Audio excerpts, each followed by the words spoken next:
guys see this?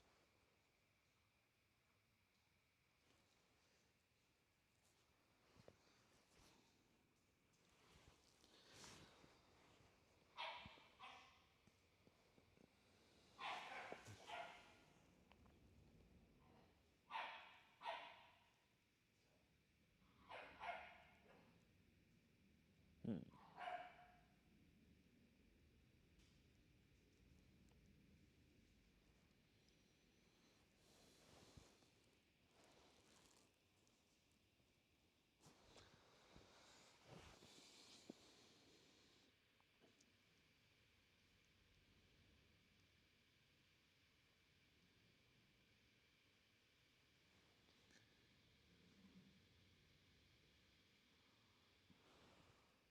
Yesterday, someone had a great comment on the stream. Said, you can't spell Emma without MMA. I saw that one.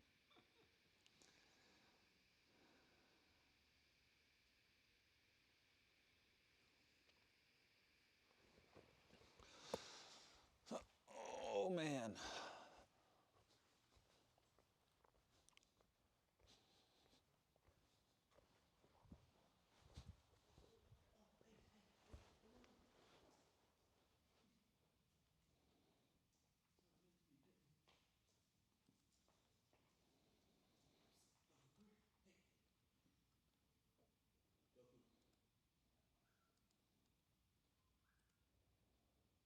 The internet a little bit slow. Did you press record?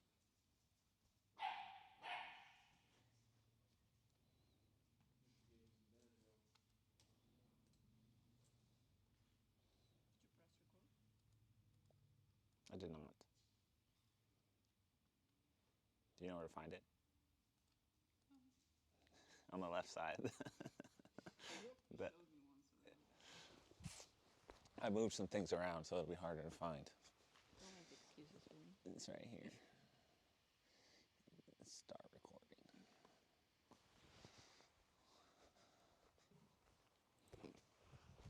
What the heck is this? Yeah. They're getting deformed. Oh no.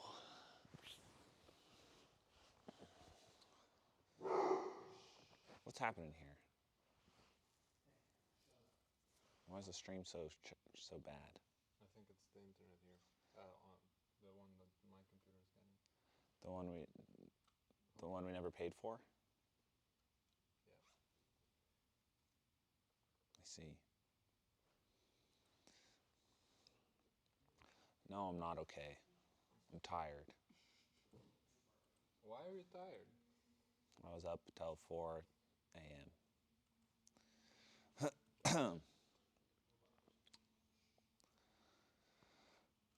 The sound isn't that low, I'm just not talking. Oh, okay. Why can't you do anything? Because I am in a different account. It's all good. Just ignore it. We'll run out of... It's literally all of the viewers. We'll run out. Yeah, sure.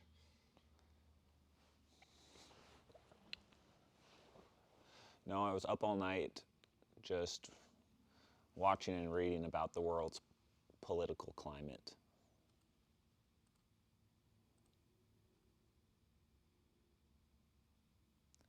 And let me tell you, it's not good. You wouldn't be able to sleep either if you saw the things I saw last night on the internet.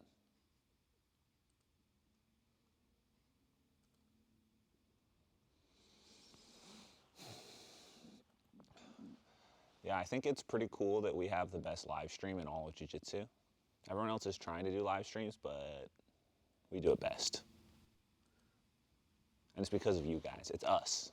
Not us, but us.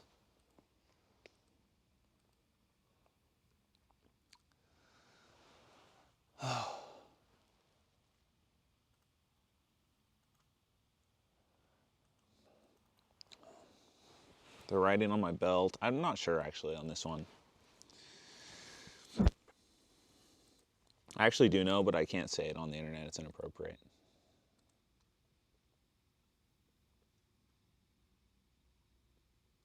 So we're gonna do focus on the positive, Brian. What are the positives?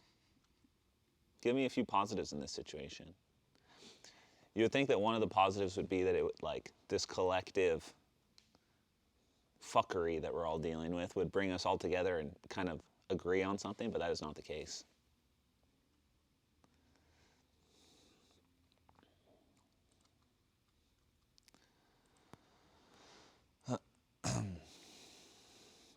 How's the stream look, guys?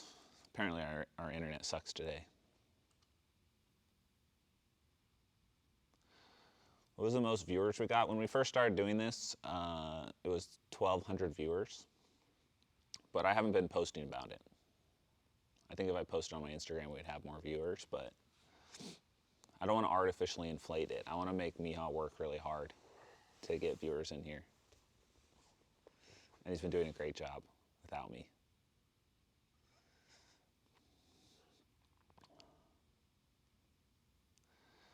Yeah.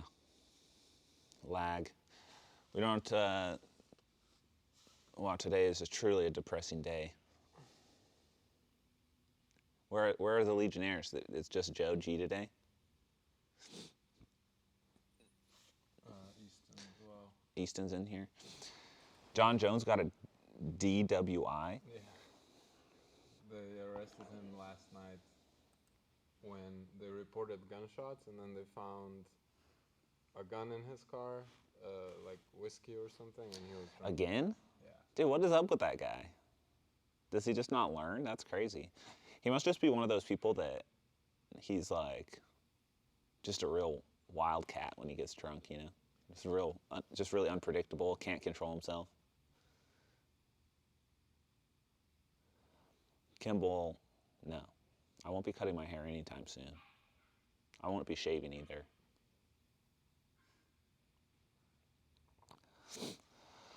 Yep, everyone's got beef with the Matt Byrne boys now.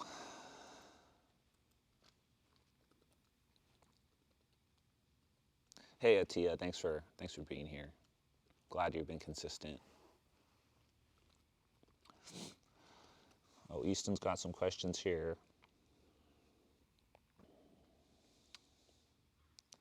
We're gonna bust through some technique today. We're not gonna mess around. We're just gonna get in there and we're gonna do some techniques. What techniques? I don't know. Looking like some monoplata action, some Bravo action potentially.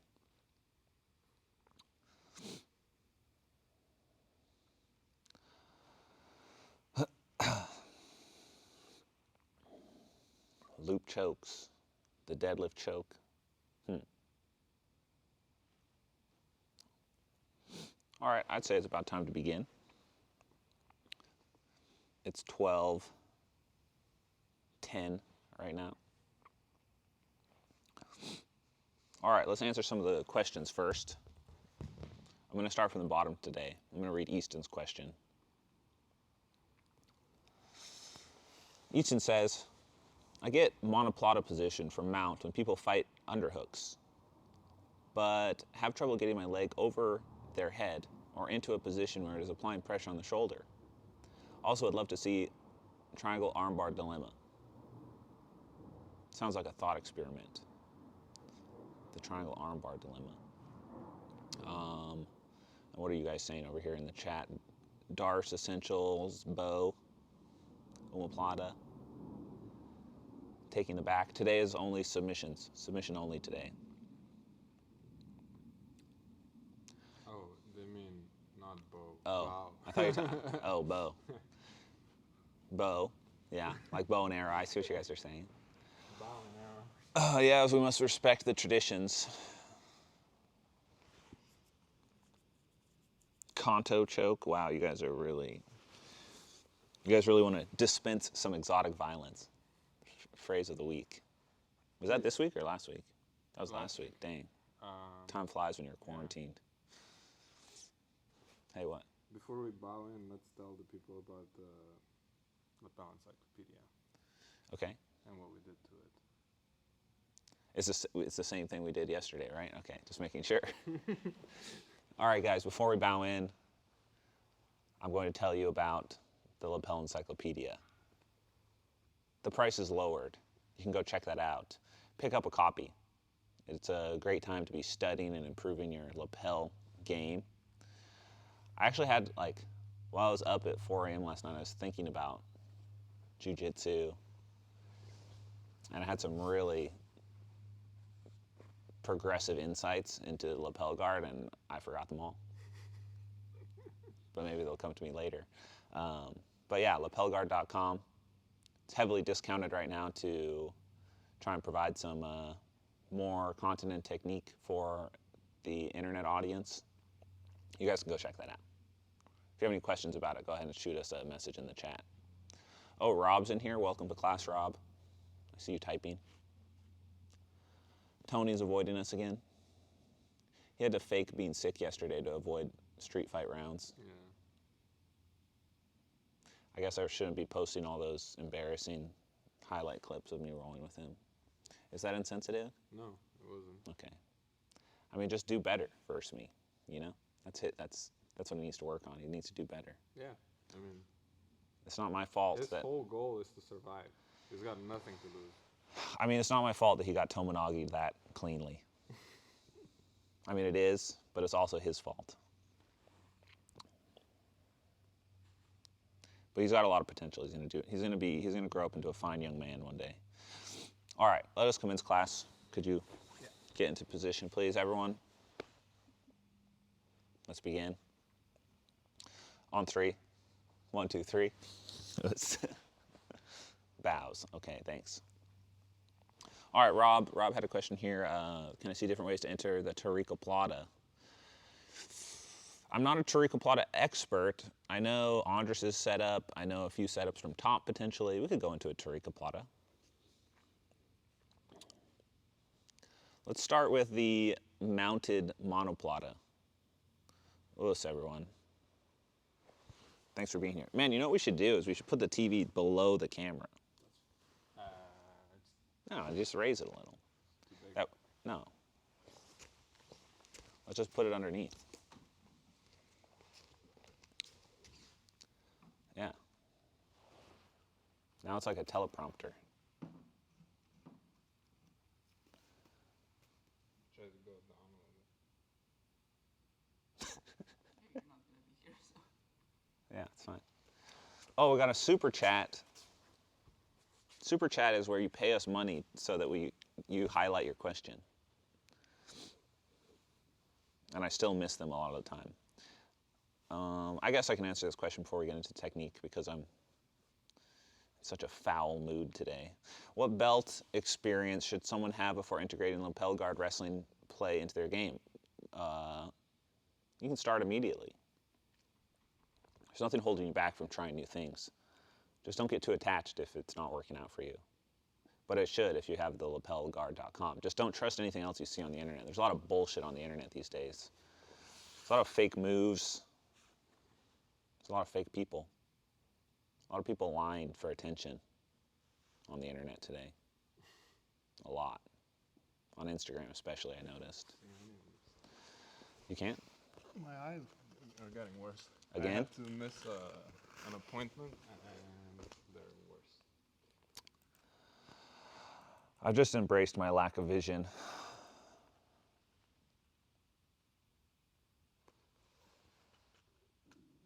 You guys think you're so funny with the Williams references. I saw the position and I also looked into the Neil Mendelsohn, the Neil knot. And I think it's stupid. I'm gonna be honest, I don't think that works effectively, but I have to try it. That was my initial reaction. I'll give it a shot. The Neil knot. You guys were sending me some Instagram messages about that.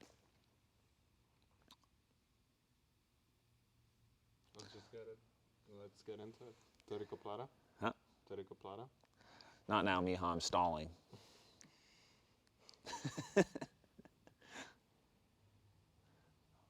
Oh no, there's more drama today. Gordon said something, I don't even want to know. Don't tell me later. All right. Let's see, the Tarico Plata it's the one where it's like a Kimura. It's like a Barada Plata, but the Kimura version. So can you come on your knees for me here? Just gonna move this stuff out of the way. I know where you can do it on the shoulder. Yeah, that's a good shoulder. So I know the Legionnaires here learned the Tariqa Plata from Andres. I'm pretty sure he showed it to you from bottom, but I have a really good setup from top that I like. It is from a Kimura position. So anytime that you pass someone's guard, if you could go on your back, please. The Tariqa Plata, first of all, let me just give some background on what it is. Tariqa Plata was invented by a guy. His name is Tariq. Tariq. Last name Plata. Oh, Plata? Hopstock. Oh. Okay, Tariq Hobstock. He invented this move. It's very effective, and it's one of those kind of secret moves, kind of like the Diesel Squeezle. It hasn't like reached a saturation in the jiu-jitsu technique realm, so it's still pretty unseen. It's exotic, it's kind of new. It's kind of like a Peruvian necktie, Diesel Squeezle realm. Just cool stuff, okay? And you do it by following kind of the same idea as a Kimura. So a Kimura attacks the shoulder by bending it like this, and you're using your hand on the wrist to generate the force, right, for this movement. But with the Tariqa Plata, you actually use your leg. And so say, this is actually really effective when they grip something really tightly and you're not able to break the position with a normal Kimura here. So anytime you're past someone's guard and you have the Kimura set up, and I can go into how to get the Kimura set up, but let's just talk about the move in its true purest form without any setup first. All you need to do is just get the initial Kimura grip. This is the one you want here, this first hand through the arm.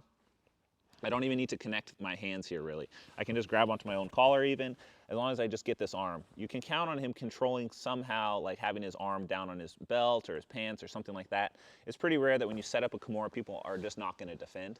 So you can kind of just comfortably be here in a Kimura position. But I don't want to use my hand for this. Let's rotate you this way a little, yeah. I don't want to use my hand for this one, for the Tariqa Plata. I'm actually going to bring my leg up and over the wrist here. So my right leg is just going to come right up and over the wrist. But it's difficult to do if you keep your hand on the wrist because it's kind of awkward and you can kind of fall over. So I actually just like to base on his hips or his leg or even on the ground. It doesn't really matter. And I'm just holding this tight and I'm stepping over. And I'm locking his wrist in place with the back of my knee here. Can you guys all see that clearly? Then my hand is going over my thigh, and that's creating the same figure four lock. It's really the same as a figure four. It's just with your leg here. And you can finish this in two ways. I can go this way, or I can go forward. For me, I would like to just go forward from here because I have really strong base from this position, and all I have to do is just be sliding my hips this way. So I'm going to be moving my hips towards his hips and then off to the ground. But this knee that was on the mat has to come up like this. So you're kind of seated on your opponent in this kind of like Spider-Man stance here.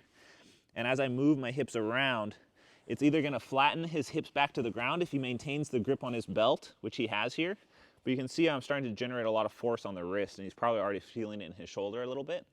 And you're just going to use gravity to kind of hang on that wrist. And Miha just let go because the pressure starts to build up. But I'm sitting on his abdomen here. And if he tries to bridge or move around, I have a pretty insane control from this position. What I don't want to do is have my hips go this way. Falling off to this direction is going to be pretty ineffective to get the submission, and it's not going to help me transition into an arm bar or anything like that. So falling off this way is not what you want to do. I want to keep my weight over him, and I have this base. Like, you need to be in this stance here like this. I don't want to be on my knees. I don't want to be falling back too much. I like the forward position just because it feels like I can get the submission quicker here. But there is the other option of falling back like this. This is the more common position that you see this move performed. And this also works even if he has the belt grip or a pants grip here. Having my hand on the inside just gives you a really crazy amount of leverage here. And I'll actually put my foot like on his back. I don't know if you can see this, but I'll put my foot on his back here so I can turn and cut the angle. So my foot goes on the back and I turn and cut this angle here. And I'm pulling myself, trying to get parallel to him, almost like an omoplata. And then from here, if I still need more leverage, I can plant on the ground as well to get that pressure, okay? So it's kind of up to you how you want to set that up. But it's something that I like to do when I see the opportunity. So This can even be done if someone tries to like turn into you and you have an underhook. The underhook is a great setup for this position. I know I've been talking a lot about underhooks lately because I feel like people just aren't using them how they should be. So I'm underhooking. This will stop him from being able to turn into me. And as I start to step over his head and bring him back to the mat, I can switch here. And he's immediately going to counter by grabbing the pants. And I'm not even going to waste my time trying to break this grip, because using a Kimura grip against such a strong defense like this is kind of a waste of energy when you think about it. But when he has that grip so secure, it almost just leaves it in the perfect position for me to just set up the Tariq here. And then I don't have to worry about his grip because he's trying to hold on against my full body weight as I drop my weight off to get that pressure.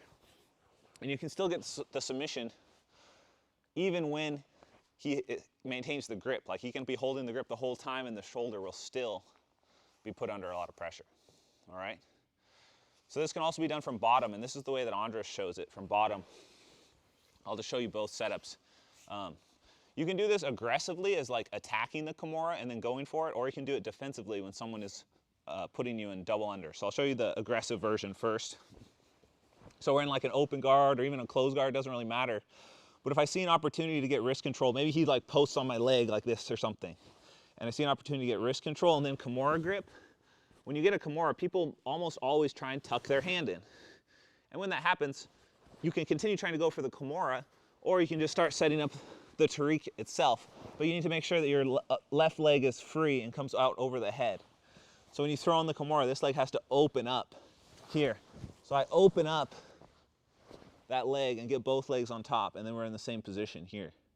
And you don't necessarily have to finish the lock from this position. I can just try and use it to sweep as well, just by turning and rolling up on top, if you like finishing from the top better. And look how I'm like suspending my weight in midair. Once I want to start putting pressure, I don't want to sit all my weight on his ribs because that's going to take the pressure off the wrist. So I sit on his ribs for a little bit, but then I move off and I suspend my weight in midair to get this pressure. Oh, there's a plane going overhead. Yeah, it's kind of like a reverse Barada Plata. So then there's the way that Andres shows it, which has been very successful for him, and I think this might be Tariq's way as well, is when someone gets a underhook or double unders on you like this, there's a good counter to this where you put your hand through and you hug their arm, and you get this gable grip here.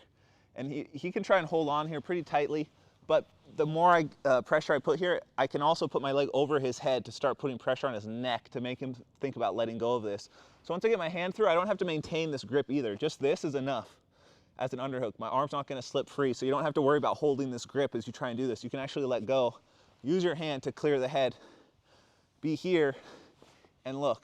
Now this would be more of a Barada Plata position, so I have to move my hand here through like this.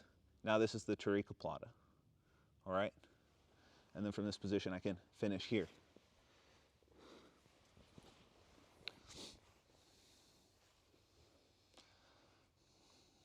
Could it be done in no? Yeah, no shit. Hey, don't be mean to the chat, dude. You can't focus on the negative. So the Barada Plata, just for reference, is the opposite of that. And the Barada Plata is actually pretty hard to set up.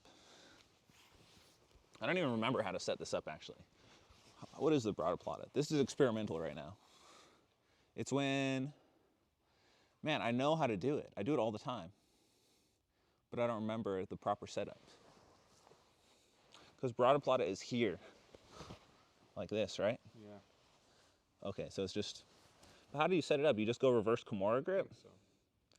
Man, I literally get this position all the time. You can do it from double unders as well. If you get like the overhook position here. It's one of those moves that's like, I find myself falling into it more than anything for the Barada Plata. And the difference is just which hand is through. But they're kind of finished in the same way.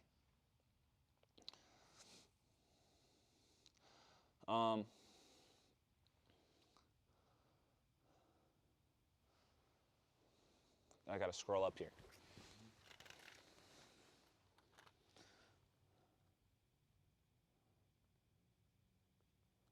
Hey, we're judo experts.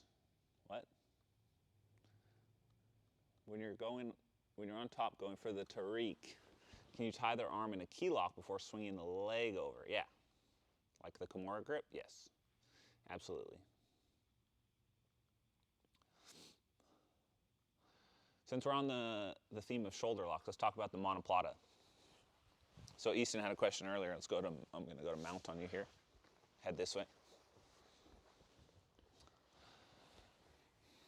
So first of all, if you're on bottom mount, Easton said when people fight for underhooks from bottom mount, he's getting the Tariqa Plata. But if you're on bottom mount, you don't really want to be fighting for underhooks. This is one position where an underhook is not going to help you. It's actually going to hurt you. So you kind of need to be expecting them to not fight for underhooks, Easton. You need to force them into underhooks. And the way you do that is by fighting for inside control. Just bring your hands on the inside. It's really very simple. You just weave your hands in and kind of grab behind his head here. And the more he keeps his grips tight, the better it is for me, because the more pressure I put up, the more secure my lock is going to be when I get it underneath my arm here like this. And you need to be using S-mount, Easton. I think that might be the issue. If you try and do monoplata from this position here, your right leg is too far back. It's in an angle that makes it very difficult to like get your hips into the position. And when you try and throw your leg over, only your leg moves, but I really need my hips on the ground. And it's very difficult to shift my hips underneath here as he's struggling and fighting, because you can lose the control and it turns into like an arm bar or a hitchhiker escape. So the way to set it up more effectively, I think, is when you do secure the overhook with like the head control, moving into more of an S-mount position like this, getting your leg underneath the shoulder. This is called S-mount here. Now, I bring my other knee up from S-mount, and I'm on my toes here like this. And when I'm on my toes here, this is the pressure I want. And when I bring the leg over, it can turn into an arm bar, and he kind of has to turn away to try and avoid pressure, but it's going to be rough for him. But it's really about how you bend this as well. So like, if the arm is straight, you can just drop into an arm bar, but most of the time, yeah, they'll be grabbing a situation like this. So I pull it up to S-mount, control the head, keep that elbow bent here. This pressure will keep him down. And then when I bring the leg over the head, I can start actually finishing the lock. I just grab my own knee and pull it in. That's the quick and easy monoplata, Easton. I don't think I've ever escaped that position, like once it gets there. It's very powerful, very powerful.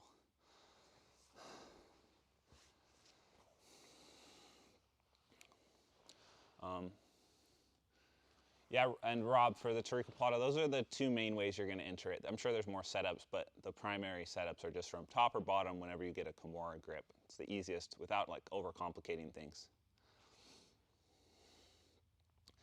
Yeah, S-mount is a control position that I haven't actually gone over with any of the people at Legion, and I'll just talk about it here for a second. So this is normal mount, and normal mount is fine. It's just simple. You just got here, no problem.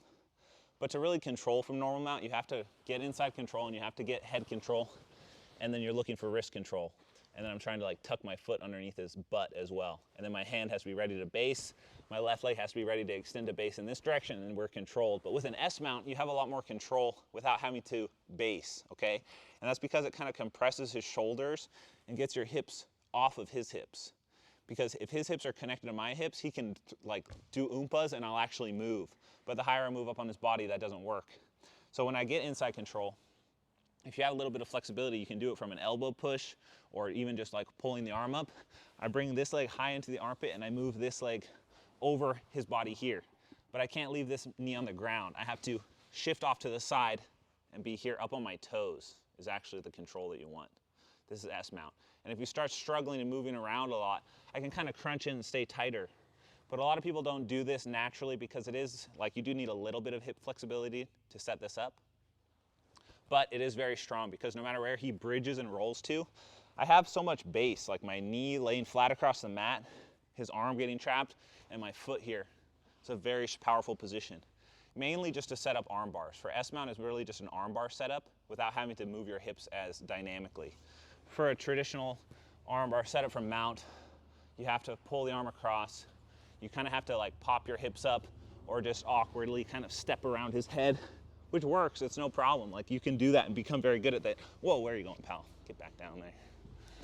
But with S-mount, it kind of deals with all that hip control and that hip movement without having to like sacrifice any position or control. So when you're here, I start getting my hips in proper position first. And look how when I throw the first leg in, I lean this way to help get my knee into position here. And see, I don't have the monoplot underhook, but that's fine as long as I just trap the arm behind my armpit like this, and I'll post on my hand because he's going to be trying to bicep curl that arm back in. And I can slide off here. I pinch my knees together because even if my leg's not over his face right now, he still can't sit up into me if I pinch my knees together, and then I can clear it if I need to for the arm lock. So definitely play around with S-mount, Easton. That'll be good for you. I have permission to Yeah, you can get up now.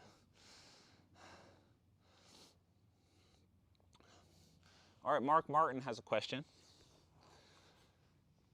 He says, how to secure the Kimura from close guard if the opponent is doing a good job of keeping their arm straight or slightly bent while maintaining posture.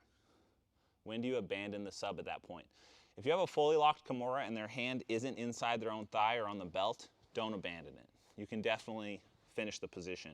It's just a matter of cutting the angle. You're probably just staying facing him rather than going perpendicular to him. That's the way to set up that position. I'll show it on Miha as well. And you can use a lot of the same ideas as the Tarico Plata, so come on this side. So when you're in close guard, so I'm pretty sure what Mark is saying is when he gets a Kimura set up, the guy just keeps his arm kind of straight or slightly bent, but it's not enough like leverage to turn it. See, because the arm is straight, so I don't have this nice limb to twist here when the arm is straight, okay? This only is a problem if I continue keeping my spine aligned with his. But if I start turning this way, see how this straight arm goes from here to here? This is the key, because from here I'd have to twist his shoulder by somehow getting his arm to twist like this, which is not a real submission. But if I take his arm from here to here, his arm is still straight, but now it's pressure that when I lift up, this will hurt his shoulder, even if it stays straight. And what happens is as it comes up here like this, once I reach around like 1 o'clock here, 12 o'clock being right here, I bring it behind his back. So it's down towards the hips, up, and then bend it here towards his back. If he manages to keep his triceps super strong in this position, like once you get it here at the 1 o'clock position, you just kind of flare your wrists and you can bring this guy's arm down. And if that doesn't work, just push it down and use your leg to bend it. This leg is here anyways, might as well use it. If the arm is super extended, this is something that I used to deal with a lot when I was a teenager. People were a lot stronger than me and I'd get Kimuras and I just couldn't do anything. So I started using my legs. And it's really just about how you attack the angle. The more you turn, if you keep it here, it's not gonna do anything. Here, the arm is still straight, but I can get leverage to make this uncomfortable. And if I still can't bend the arm to get the finishing leverage, just bring your ankle up over the top. Use your hamstring to bend that. And now once it's bent, he's not gonna be able to defend this position. And if he does, just keep your leg there as you finish the Kimura. Okay, so all that happened there is just realizing that the arm straight here doesn't do anything. It has to go down and then up. Okay, just the anatomy of the shoulder joint, for whatever reason, is more functional, or the attack is more functional if you move his arm down. Does that make sense, Martin? Mark Martin? And just for the record, I was resisting that 100%. Yeah. Shit. Okay, So, no. good to know. But yeah, I like to use my legs in those positions. And basically, that's kind of like a Tarico Plata because I put my leg over it. It's kind of the same thing. It's just not locked behind my knee. But if you work out and you do a lot of bicep curls, which is one of the most important jiu-jitsu exercises, and I'm serious when I say that, Emma, it's pretty easy to control someone's one arm with your two arms. You gotta just, you know, put some work in the gym. But if you were like me and maybe you didn't have a superhuman strength as a younger individual, you can use your legs as well. Use the tools that are available to you. All right. Yeah, I think we briefly went over the triangle from the back, but I'd like to cover it again, actually. Oh, you guys see my mic upgrade? Yeah, this is the Legion mic now. I kept asking Chance, like, Chance, put something over the brand so people don't see the brand, and he just put like really shitty black tape. He'd put like really crappy medical tape over it at one time that looked really trashy. And then I realized we have these perfect stickers that just cover it. If you want something done right, you got to do it yourself. I can't turn up the volume today, no. Can't, because we're recording to this, and Chance says it has to be a 30%.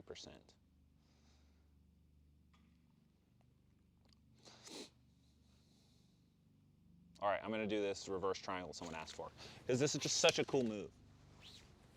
So the triangle from the back, we've talked a lot about back attacks in the, oh wait, there's an osprey flying over us right now. Hold on a second.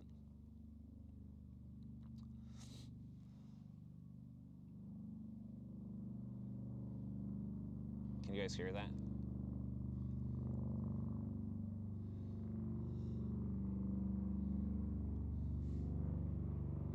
Was this a Keenan Online member here on the right? Lapel guard set up for the force choke. Oh, interesting.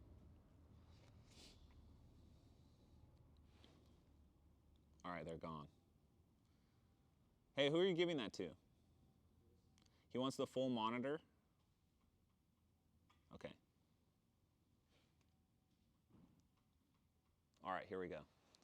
So, in the mastering position back course on Keenan Online, we talked a lot about the different attacks you can do from the back, but one I didn't include yet is the triangle from the back, okay? So let's just talk a little bit about what our options are here. Normally, you're going to be looking to get this hand in on the collar so you can set up the bow and arrow choke. That's the one you want to go for usually here. People will know that, and they'll immediately start defending, and it can actually be very difficult to get a, hey, you got to stay focused, or you distract them. They start looking too. You got to be a role model for these students, Miha. Are you focused? I'll just continue. All right.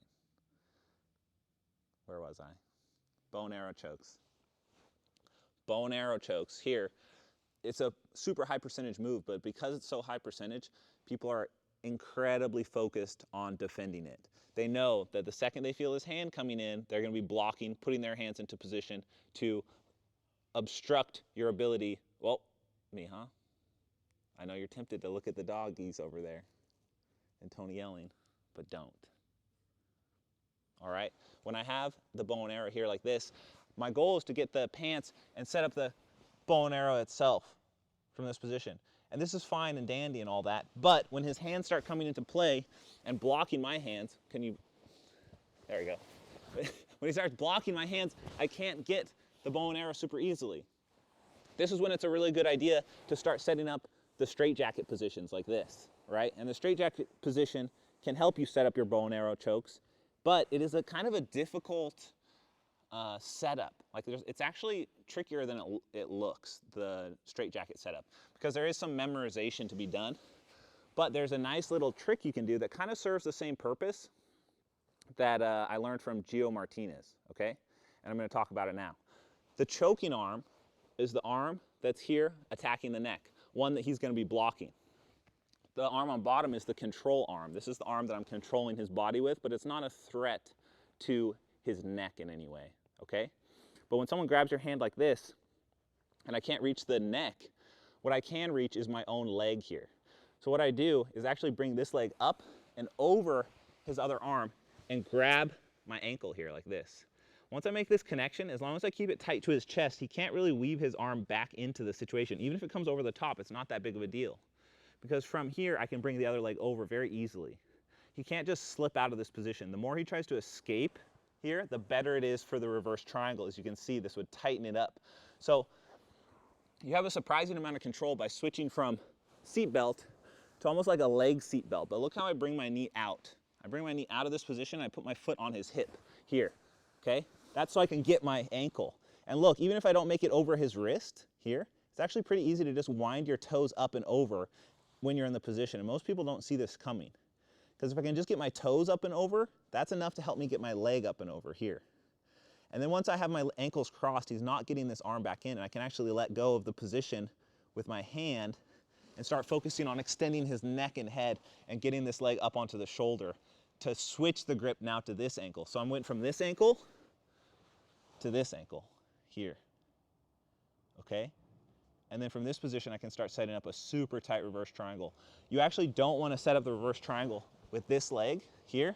It's not as tight. There's a lot of space on this side, so you want the choking arm side to also be the choking leg side. There's a jet flying over us now. Just waiting for it to pass. This is a 10th planet move, for sure. And this is one of the better ones. And I haven't seen anyone else teach it, but Gio Martinez did it to me in a grappling round in no-gi, and I realized that it's like super good. It's like one of the best back attacks that there is in gi or no-gi. But you do need to realize that I'm trying to take this leg out and get it up to the shoulder. But if I just try and take my leg out and get it up to the shoulder, it's not going to work because I'm not going to be able to secure the position. So you have to do it systematically. And the system that is in place is pulling this leg out to the hip, trying to get this leg up over the arm. If it doesn't go over the arm, I'm just trying to get it to my wrist here, getting like a Kimura grip on my own ankle. And then I fall to this side, right leg comes up, and then if he's controlling my hands, it's no problem. I just lift them and get this control here. Now from this position, I go back to this side because if I stay on the left side, my bottom leg is pinned underneath my weight and his weight, and I can't really get the secure triangle choke that I want. So this leg now doesn't really matter. It can kind of hang out because he's not really going to be able to control it to defend it. All I have to do is roll to this side, and I do that by kind of flexing my bottom leg and pushing him up and over here. Now here's where things start to get really tricky for him. I'm going to rotate this way a little. Once I roll to this side, I have the ankle control, and he wants to keep his elbow away from his neck, right? He wants to keep this space here. But because of the grip here on my ankle, if I just fall this way, look how that drives his elbow up towards his face. This allows you to get a super secure figure four. Now, one thing that I also want to do is I don't want to leave my leg here like this. If I leave it in front, he could potentially grab it and release the pressure from the figure four, okay? So once I lock up the figure four, I tuck this behind his body here. And then once it's tucked, I escape my hips like this. And this slides the choke even tighter down onto his neck. All right? And that's how you do the reverse triangle from the back. I think this one's going to go straight into the course. Yep. It's very good. Before you roll him the other way, foul fortune. What, did you say something else before that? Does the Danaher back attack system work well in the gi for collar chokes? Yes, absolutely. Not if you're on the wrong side, though. I'm pretty sure you still have to be on the right side. Once you're in the reverse triangle position, can you reach and grab the legs to make it even tighter? Yes, you can. But there's different reverse triangles. There's like 5 or 6 different ways to like figure four someone's head in a manner way. So it's like reverse triangle, inverted triangle, reverse inverted triangle, front triangle, back triangle. There's just so many different ways you can put your legs on someone's head, so there's different ways to generate leverage. In that case, you don't need to grab their legs. The reverse triangle that you want to grab their legs on is when this leg is here, I don't need to grab the legs. This is super tight. But when this leg is this way and I have this reverse triangle, like this, it's very hard to choke him because there's so much space on this side. See how much my leg is not pushing on the neck here? So what you do is you go here and I scoot my hips out. This drives his arm into his neck more. But for me to get the leverage, I grab his pants at the cross leg. And when he tries to extend the leg away, I move up to the ankle because you can control it a lot better at the ankle and you can press him on himself. And that's how you get the choke. So the grabbing the leg is when you use the other leg through, so the bottom leg choking. This one, you don't have to because the left side is so contained here that just a squeeze is enough. Can you show it if I'm in this position too, how it would grab my legs? From this position? Actually, no. Never mind. Yeah. It depends on what, like it's very situational. Like reverse triangles are really tricky. That's why you don't see them very often. Because to know how to generate the pressure and the choke from each of the positions is very situational. I find that one's the easiest if I have a reverse triangle and they're on all fours. You can like kind of reach over their Oh, hips, yeah, yeah. hug them, and then Right, so that's a different kind of reverse triangle. That's this reverse triangle from like a north-south turtle position, where if they try and do something here and you trap their arm like this, right? Yeah.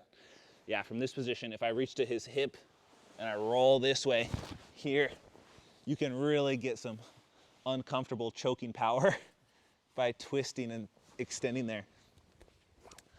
That one turns into like a spine lock. It's nasty. It'll break, it'll kill someone probably. So be careful with that one. But I should actually structure something for all the different triangle attacks because there's actually many more than you think. People, for the most part, just teach triangle setups for the traditional triangles, but there is 6 or 7 just ways to lock a triangle on someone's head and finish them without even going into the setups for them. All right, we're going to talk about the force choke now.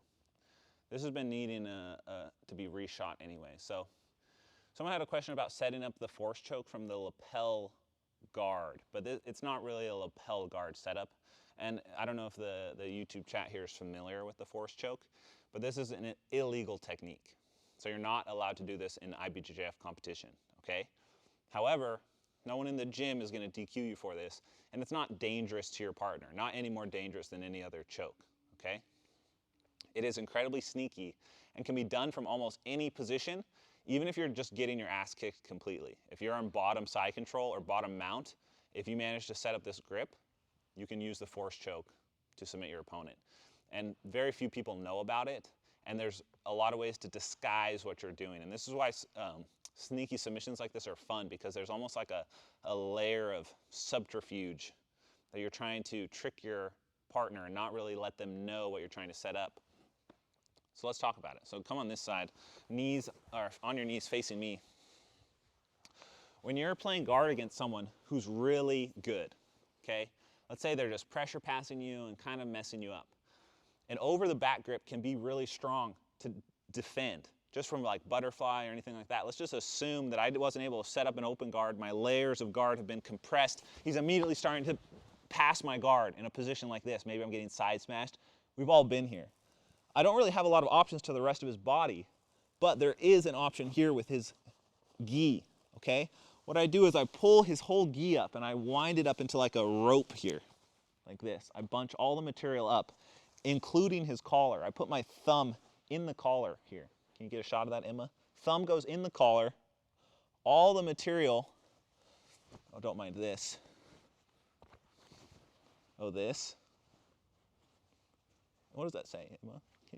Is that lapelguard.com for $141 for the entire crisis we're in? Okay, back to the video. Here, I'm bunching this material up so I can hold it in one hand. I want to connect my fingers. My middle finger and my thumb are connecting. I want this whole thing, just one big mass of material. And I'm doing that, one, because it's a great grip to relieve pressure here, so I can slow down his ability to pass, and I can use both hands in this. It's very strong to use this as a grip, okay? But what I actually want to do is put pressure away from him so he drives into me more. When he drives into me more, I put the hand back, the bottom arm. My bottom arm is back. He's pressuring in, but that pressure that he puts into me opens up a space here. Hold on, there's a plane passing overhead. So the very pressure that I put, or the defense that I'm putting here, makes him drive into me, which actually opens up material. Let's rotate this way, Miha. Look at this space that opens up here. It's significant. It's enough to get your arm completely through, okay? Just putting your arm like this is a really effective grip because it's pretty hard for him to actually continue passing because I have such a strong frame and it keeps his body so low from being able to move up into me and actually continue passing my guard. So I continue resisting. This makes the person want to pressure into you even more. And then you can push at the head here and then move your hand in front of his neck like this. Once I move my hand in front of his neck, I want to keep his face over my hand. Now, I'm underneath his chin like this. And at this point, if he continues pressuring, I have a really solid frame on his neck, and he's probably gonna wanna start backing away from this pressure, which actually makes it even tighter. So when he starts backing away, I use my other hand to get this grip on the collar here. Can you see that, Emma? I get this grip on the collar and I make a strong, tight fist. Posture up a little so you can see this. Miha, see this? This is the force choke. Yeah, it's incredibly tight. The more he moves in or away, the tighter it gets. Now that's why this choke is especially devious, because can you just go to sleep already so I can keep teaching this, Miha, please? All right, so let me try and grab this looser so Miha doesn't die.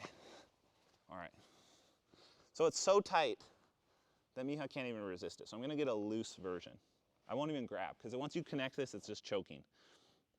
Now what's really crazy about this position is literally no matter where he goes, the choke gets tighter. No matter where he goes. He could pass my guard, he could jump up and run it that way.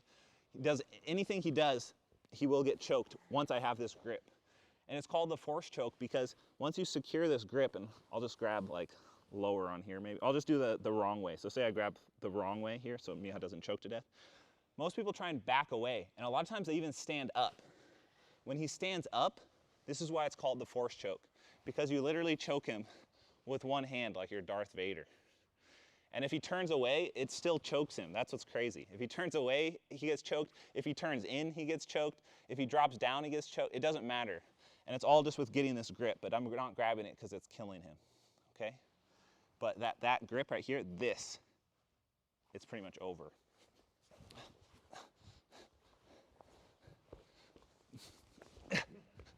So this works also from close guard. If you don't want to use it as like a defensive movement, if you're in close guard, you can set this up really effectively as well. Because you're here in close guard, I like to use over the back grips already, and I can bunch the material up like this and control it with both my hands. This will help me control his posture, and then if I see the opportunity, I get my hand through, and he may not even know that I'm trying to set up a force choke. But it helps me escape my hips to this side. I can clear the head and bring my hand in front of the neck. Now if he wants to face me again, that's where he's going to be in trouble, because I'm going to be able to secure this choke from this position. Once I grab that collar there with my palm down, my thumb down, grabbing this way, not like a cross choke, it's this way. And then you just straighten your arm and he chokes. This would work with a t-shirt, right?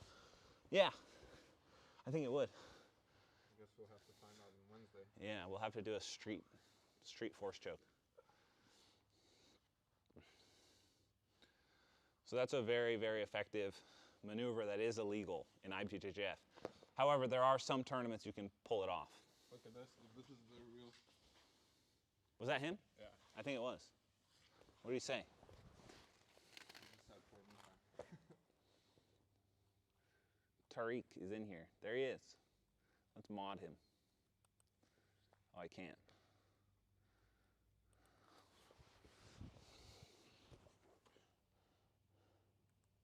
So yeah, I'm not sure why it's illegal. I think it's literally illegal because it's almost impossible to stop. And that's what makes it a lot of fun. Because if you get to that position and you bunch it up into that rope and get your hand in underneath, it's so powerful. And I think it's kind of the same idea of people, or of IBJJF, not letting you put your foot inside the gi like this. Like if someone's passing your guard with double unders, and I put my heel here, it's almost impossible for someone to continue pressuring into this. It's just too powerful. You could just keep someone off you indefinitely by putting your foot in there. And so that's an illegal move as well. And I think it's kind of the same thing. Like, it's just such a strong grip. But on the streets, in a hoodie, no one's going to give you a penalty.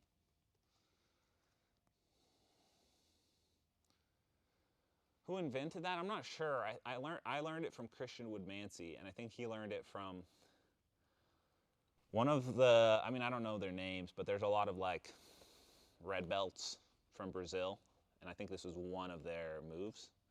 Maybe it was, I mean, that's where he learned it. It probably came from Japan, just like a lot of moves. Someone, I posted a video of or Hyperfly posted a video of a paper cutter choke, and someone said, oh yeah, that's Gracie Jiu-Jitsu, but that's actually just, I looked it up. I had to check to see if it was created by the Gracies or by Japan, and it was created by Japan. It's called the katate jime. Katate jime means one arm choke. It's a paper cutter choke. So most of these chokes were created in Japan hundreds of years ago. Could you risk your wrist forcing that choke? Is that it? I feel like that's like an attempt at a joke.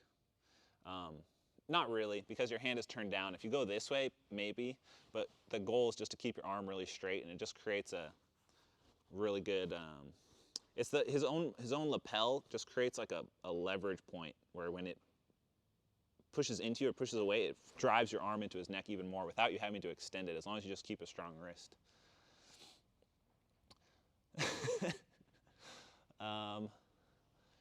Is it possible to defend the force choke from standing using the Gracie self-defense for the shoulder grab? I don't think so.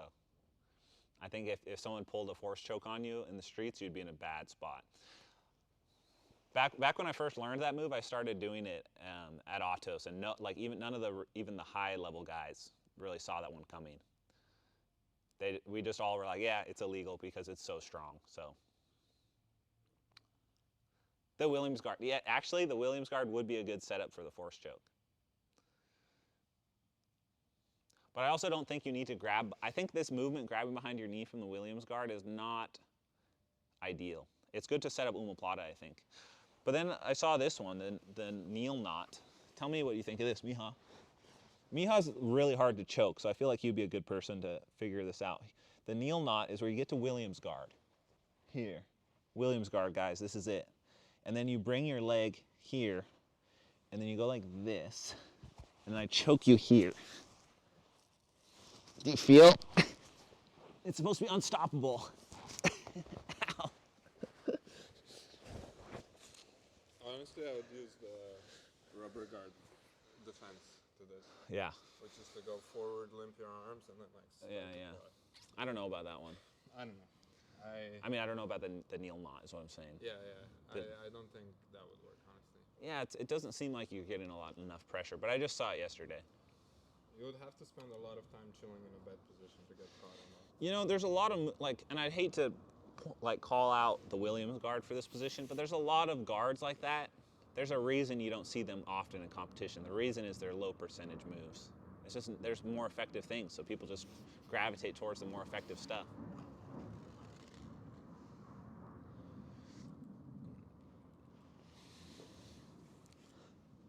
Dude, I've been known about Williams guard since I met Sean Williams back in like 2013. I just never used it personally. But he's an awesome dude. I mean, you can definitely use the move. I'm just hypercritical of techniques, like hypercritical to a fault. It's my fault. Oh, Atia had a question here. Hey guys, and Emma. When I attempt an arm bar, I get to S-mount and isolate the arm, but I can't stay tight enough when I fall back and they do the hitchhiker escape. Last week you said that it's possible to get a tight arm bar by opening your knees, and I was taught the opposite of opening my knees and just to raise my hips and keep my legs straight. You referenced your Gordon Ryan and Craig Jones breakdown video, but can you go into more detail on how it's possible to fall backwards and maintain that kind of tightness with open knees? What an excellent question. That was first of all, it was incredibly well written and concise and easy to understand. I really appreciate that, Atia. Thank you. Let's talk about it. So, turn this way for me. I just want to make sure I'm absolutely clear on what you're trying to accomplish here with the question. Isolating the arm, but you can't stay tight enough, and they're hitchhiker escaping. Okay. So arm bars are a tricky thing. They kind of function on their own plane of existence, right? It's a different way of controlling someone. You're literally controlling their entire body by having their arm extended between your legs, and that doesn't really occur in a lot of other positions in jiu-jitsu, except maybe omoplata, Tariqa plata maybe. They're very unique in how you have to control someone, and it's not the same as having his body controlled with your legs. It's much different when you're controlling the arm. And the reason for that is because when the arm is extended like this, he only really has two options. He can't turn that way, and he can't turn this way because the arm is extended, my hips are blocking underneath. So his only option is to rotate his arm this way, or rotate his arm this way and potentially sit up. And sitting up can release some pressure. So now let's apply my legs to this scenario, okay? So his legs are straight. I'm going to be perpendicular to his body. The arm is going to be extended here. So if he has two options, moving this way or moving this way, what is stopping him from turning in those directions? Well, you could say that you have to point his thumb up. This is what most people teach the armbar control as how you do it. You point his thumb up, and by controlling his thumb, if he turns away for hitchhiker escape, go ahead and try and turn me, huh? It's supposed to be harder for him to turn, okay? And same thing if he turns this way. It's supposed to be harder for him to turn, and I'm supposed to try and like steer his whole body by his thumb, all right? Now, in theory, that makes sense, and you might be able to do that, but in an actual sparring round, it's pretty difficult to get the thumb control, because as I'm trying to break his grip, because chances are he has his hands connected here, and I'm trying to break the grip, when I do manage to break it, I don't have his wrist, because you can't break someone's grip very effectively with your hands on their wrist already. So it doesn't make sense to be here when this is the most effective way to break the grip, and then once the arm is extended, I don't have that same thumb control, and you're going to lose the control of the arm bar. So what you do is you open your knees like this. So instead of keeping my legs straight, I'm opening my knees. So one is on his face, and the other is on his stomach here. So now, if he tries to turn that way, my right knee helps me control when I'm laying flat. I'm still seated here, so it doesn't work as well. But if he tries to turn this way, my left knee flares and keeps his face open, okay? So when I break the position and I get the arm, I need to use my knee to open up to this side, and I kind of steer with the whole arm this way.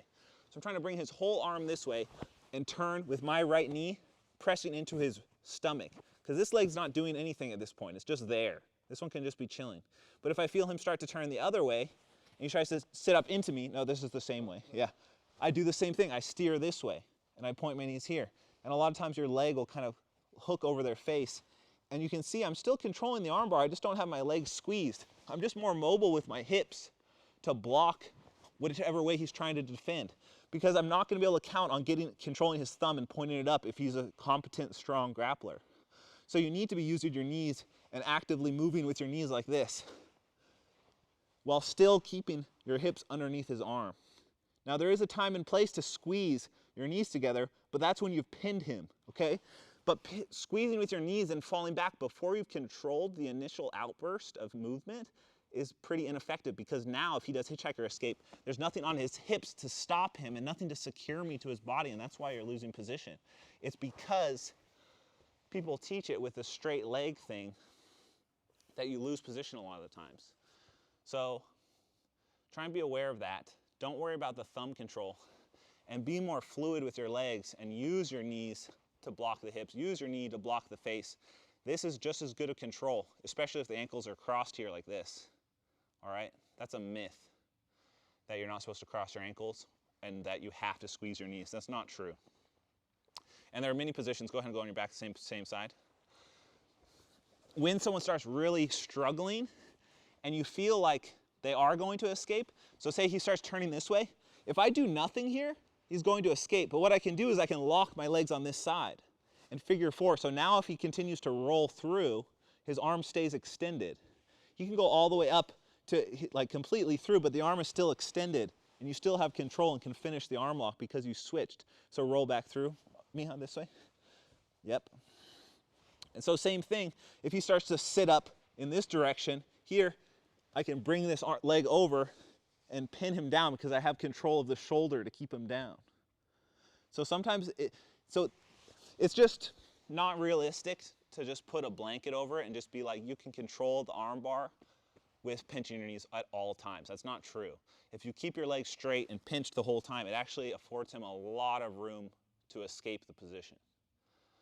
So it would actually be a good like positional sparring drill to put someone in there, in that position, and not finish the armbar, but let them wiggle back and forth, doing hitchhiker escape and doing the sit-up escape, and you using your knees to actually control. I'll be back in a minute. All right. That makes a lot of sense though, right? That's not something that people talk about. And there's many, many positions in jiu-jitsu that have this same problem, where there's some sort of blanket statement that's like, do it like this because it's the simplest way to get some success, when there's a slightly more complex way that maybe they just don't know how to articulate or it's just not being taught, that has a much higher success rate with a little bit more skill applied. Do you agree with Ryan Hall that you shouldn't drag the arm across a normal triangle choke? Yeah, you don't have to. That's another thing that it's like, yeah, it's a simpler way to finish it, because it's like, there's subtle movements. I guess I'd call them micro movements and macro movements. Like macro of jiu-jitsu is a lot easier to teach than the micro, because the micro movements is what you see people call invisible jiu-jitsu. All that really means is like, there's a lot of controls that you can apply to someone without even doing anything. Like just the way you're squeezing, the way you're pushing, the way you're arching your back, the way your head is. There's so many little things that can make a position so much tighter, and that's the optimization. But the macro is like bringing his arm all the way across his body, and it's very clear that that arm movement chokes this side of his neck. But if you don't do that, there are plenty of ways to finish the triangle without that macro movement, just using micro movements, which is like angle, directional pressure, like pushing his head in a specific direction instead of just straight down, using your hand to block the neck here. There's a lot of micro movements there, so that applies everywhere.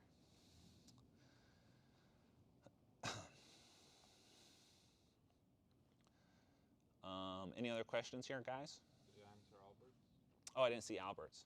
Oh, sorry, Albert. Didn't see you there. Hi, real quick. For the Flavio Canto choke, you said something along the lines of not grabbing deep in the collar, but instead of lower down in the collar. Does this mean for the finish, the lapel is doing the choking instead of the wrist? Very good question. I would say it's about half and half. The goal with the Flavio Canto is to have your hand be low enough that you can kind of create a little bit of a loop action here. And I actually posture up a little so I can show here. When you grab the Flavio Canto, you don't want to grab it like this and choke with your wrist. You actually want to like use your palm on his chest. Like I bring it right to the exact center of his neck. I'm kind of putting my thumb there. And the reason for that is so you can actually like get it under his chin. Whereas if you grab a little deeper and he tucks his chin, I can't get it under his chin.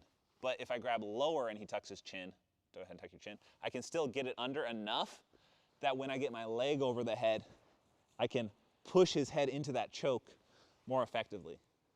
But if I grab here high and he tucks his chin and I try and go for the move, it's on his face. It's like literally goes across his eyeballs. It's not gonna choke, it's gonna be uncomfortable, but to get it under the jaw, you need to loosen it a little bit more, okay? And for those of you that don't know, the Flavio Canto can be done from half guard, it can be done from standing, closed guard, almost any position, but you're grabbing their collar kind of loose. I'm underhooking the near arm or the near leg. I'm rolling up onto my, I'm rolling up onto my shoulder and getting my leg over his head and then trying to hook under the arm. Or if he steps up with his right leg to defend, I hook under that leg as well. And you can get a lot of pressure down on the back of his head as you're pulling up, and that chokes him effectively. And how it's done from standing is actually super cool because it's a judo move. I saw Justin Flores posted this today, and I noticed a detail that I hadn't noticed before because I've never attempted this standing. But he actually did a step on the inside thigh to make them step out, and then this pulled down. So I think he had sleeve control. He stepped here, but like high up in the thigh, and as he dropped, he kicked that out and got it up over the head. And that has the added benefit of putting their leg in the perfect position to get that hook. Here. It's a really beautiful technique. Like, it has all the aspects of a great movement. It's like a setup with an off balance. The choke itself is applied with like a cool skill with your wrist that slides it under the neck, even if they tuck their chin. Your leg is going up over the back of the head to put pressure down, and then looping under the leg to like create this lift on his leg while his head goes down. It's really amazing. I want to try it again actually because it's just so cool. And I saw it today. So you'd be here. I always do it with my left hand, which doesn't make sense because my judo grips are always this way. But because I started doing Flavio Canto choke because I broke my fingers on this hand, and I could only roll with one hand. I had to roll left-handed, and the only move you can do one-handed consistently is Flavio Canto from guard. So I'm good at it left hand, but not right hand. So I guess I should learn how to do it on this side. So here, he stepped here, but he got it pretty high up on the thigh is what I noticed Justin did, and I don't think he did that unintentionally, so I'm going to do it as well. And the same thing here, I don't want to grip too high, because if I grip too high, I'm not going to be able to get it under the chin effectively. I want this loose, and this is a concept that Justin talks about a lot. Having it be a little bit looser actually lets you go in more directions. Like you can go left, right, up, down, but if you grab higher, there's no left, right. There's not enough space, but this actually lets you go left, right. So here it's almost like a tomonagi, but instead of going to the stomach or lower stomach, I'm just going to the inside thigh. Swing. Here I can go under the arm or just go directly to the leg. And then I roll back this direction, controlling the arm. And even if you lose it, you're still in a really good spot for Kimuras, or maybe even a Tariqa Plata if you're feeling spicy. So that's a really incredible move. Check out Flavio Canto on YouTube. He literally performs that in hundreds of judo matches, just like that. Beautiful.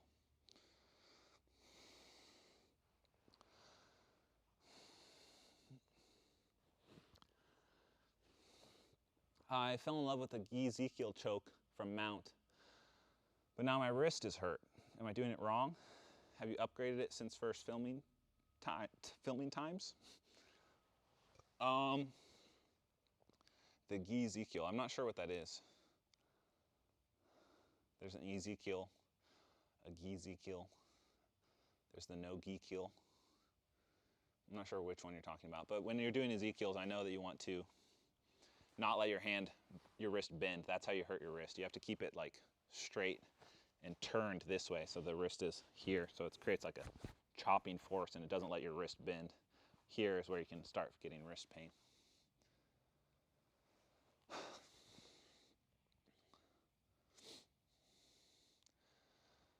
Yeah, Albert, that move, it takes a lot of time. Like, you need to practice it. I literally got good at it because I was forced to play one-handed, and I played guard. I did it in Japan, actually. I was in Japan for about a month or two, waiting for this tournament that I was going to do, and I broke my finger during that time. And I had to only use this one move, and I just did it in training every single day. That's the only thing I looked for against everyone. All day, every day, just Flavio Canto choke, that's it. It was the only thing I could do. And I got really good at just playing like seated guard. I could still post with this hand, so I just played seated guard, and whenever I got the collar, I was trying to, just always, nonstop. It was the only move. So that sort of deliberate practice and drilling in a live scenario is very powerful if you are consistent and continue it for a long time.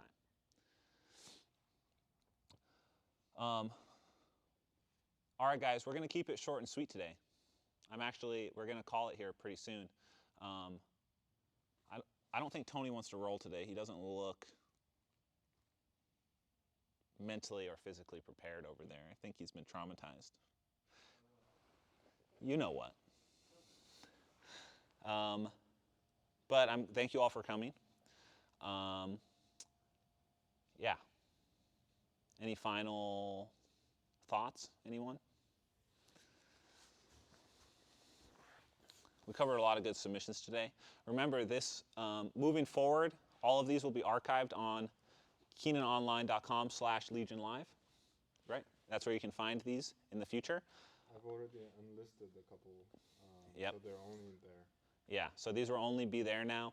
So make sure to, if you're not a member of Keenan Online, go become a member. And if you can't for whatever reason, make sure you're here on time for the live streams. Be consistent with your study and your classes. It's very important during this time especially to have consistency, if not for your own jiu-jitsu skill, but just for your own mental health, right? Having a routine is very good, and because we're all kind of trapped at home, sort of an online community like we've kind of formed here, like there's about 500 of you that are here pretty regularly. I think that's great, and I think it's cool that you guys can probably start recognizing each other's names in the chat, and that's important. We've done this already, but if any of our members are like working in the healthcare field right now, doctors, nurses working in the ICU, if they're existing members, we'll make their membership free, and if they want to like decompress with Keenan Online after a long day, they can write us too. We'll give them a free account. Absolutely. So if you guys couldn't hear that because I'm the only one wearing a mic, if you're a healthcare professional and you're working in hospitals or any situation that's dealing with this virus right now, email us and we will turn your account free or just give you a free account. So we're supporting the healthcare workers out there. We really appreciate what you're doing. Everyone else, have a great day. It was great to see everyone, and let's bow out. Thanks for coming, everyone. We had a great class. You all did very well today. I'm really proud of you all. Us.